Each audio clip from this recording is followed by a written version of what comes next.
Day 700. For some reason the last 20 days were not saved on the save file. Maybe I forgot to do this. So apology if two buildings look different from last time, since day 680. Oh yeah, at the same time, I had OBS stop recording as soon as I entered my city, which was annoying as I had lost about 30 days of footage. However, nothing that much happened there, apart from expanding cloth production and baby makers. Oh well. I always check what year it is at the start and end of every recording. Day 732.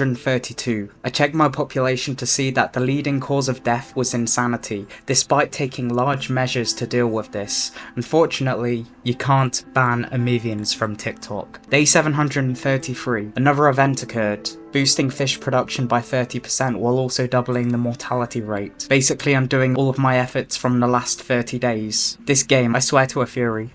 Day 735. I added more torches as I'd noticed crime and happiness had gotten worse. Day 736. Added another masonry to keep up with demand and one day provide it to all civilians. If I ever get there. Oh yeah, I'd also noticed that I could tax my leather region more money. I also wanted to be able to recruit from these territories too, but knowing the size limitations of each region, this would not be possible, thanks to me creating a lot of small islands I guess. Territories on small islands couldn't grow their populations that big, hence you couldn't really upgrade them. And to gain troops from other regions, you need to make sure that your territories have a lot of upgrades to them in terms of population and infrastructure on them. Day 737. I was running low on money and I wanted to increase Warhammer production by accidentally placing a masonry down. Oh well. This lack of money was due to the amount of mercenaries I had on the map, guarding all of my cities, making sure they don't revolt. So over the process of the last 30 days or so, I had been raising up small bands of military units and stationing them, replacing all of my mercenaries. The very next day, I had reached a crucial milestone on my journey by reaching a population of 3,000. This gave me the ability to upgrade all of my nobles and boost the living hell out of all of my industries. Oh yeah, I also unlocked well and half upgrades too, to boost happiness a tad amount. These would require for me to invest a lot in cut stone too, so luckily I expanded my infrastructure for that. I also placed down and upgraded a bunch of benches for this as well. Day 740. Upgraded my first well, now it finally has a stone floor. Oh yeah, I also built a massive library, as I also wanted to unlock the bathhouse. Bathhouses boost health and happiness. The next day I was running low on cloth, so I built another weaver. Day 742. I extended the canal down south for better pasture efficiency. Day 743. I let in more humans, as I was lacking workers. And I don't remember if I explained why I had humans in my city, but humans are really good at research, so that's why they're in there. Day 745, I could finally afford trade with the large pig empire to the east, but it would require me to give up most of my items in exchange. On the other hand, this was great, because it allowed me to sell more without getting tariffs applied to my goods, hence lowering their prices and lowering my profit. And on day 746, another asylum was built. Day 747, I built a tailor as I was running out of clothes, and the next day, an embassy, despite my lack of workers. Day 749, my Amevians seemed to like alcohol a lot. I was forced to build another brewery, as I also had a surplus of grain that was just sitting around and not being used. Day 753, my city was also looking amazing from above. Day 760.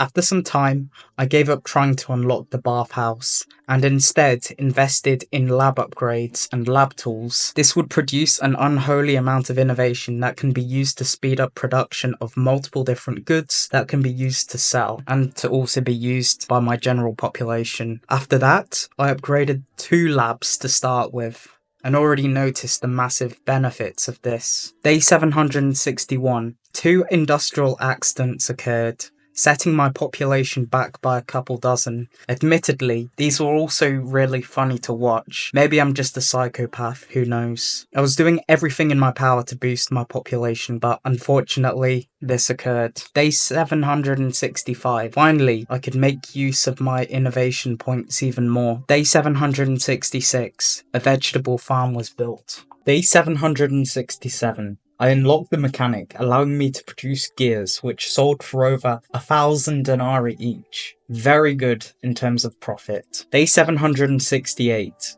As my metal supply was running low, I was forced to build a new metal smelter in the mountain, as I'd run out of space on the main island. Day 772. Another cow pasture. You know why. Day 775. The world's smallest vegetable farm was also added, as I was also running low on vegetables. Day 778. I'd beaten this record once again, but somewhere else. Day 779. Another day, another hatchery. Day 782. Due to overcrowded prisons, I was forced to build a mini jail. The next day, I decided to bridge over to the nearby island. If my city was getting too overcrowded, I could just place some houses and some industries over there. No problem. But I had no idea if the proximity there would be too bad or not. It was just an idea I was playing around with. Day 784. Added some more statues everywhere. Day 785. My Amevians were still unhappy, so I kept on going. Day 786. Another hatchery was built. Day 788. I looked back to see if any of these decorations did anything this episode, and it did.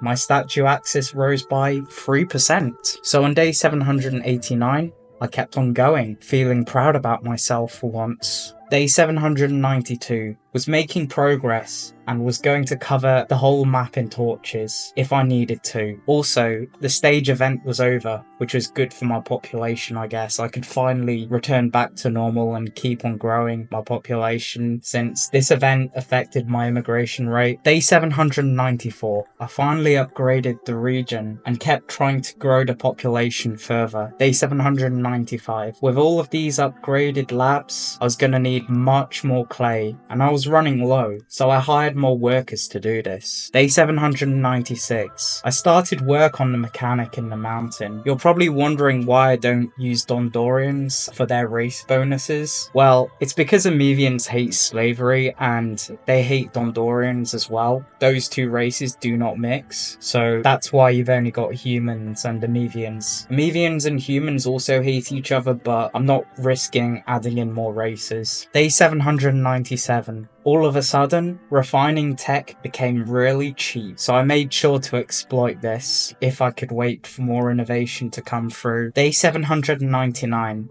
I decided to replace all roads with bricked roads, due to Amevians having a preference to this. Oh well. Bye bye rustic roads. You'll be missed in the name of population control. So that was another 100 days in Songs of Syx as Amevians. One thing I might do with this whole series is end it here, as I've reached year 50. 800 days is 50 years in Songs of Syx, so this might be a good place to end. Every single episode is going to get shorter and shorter because there's less things to do. It's more about waiting for population, and yeah, let me know what you guys think, and I'll see you in the next video. Bye bye.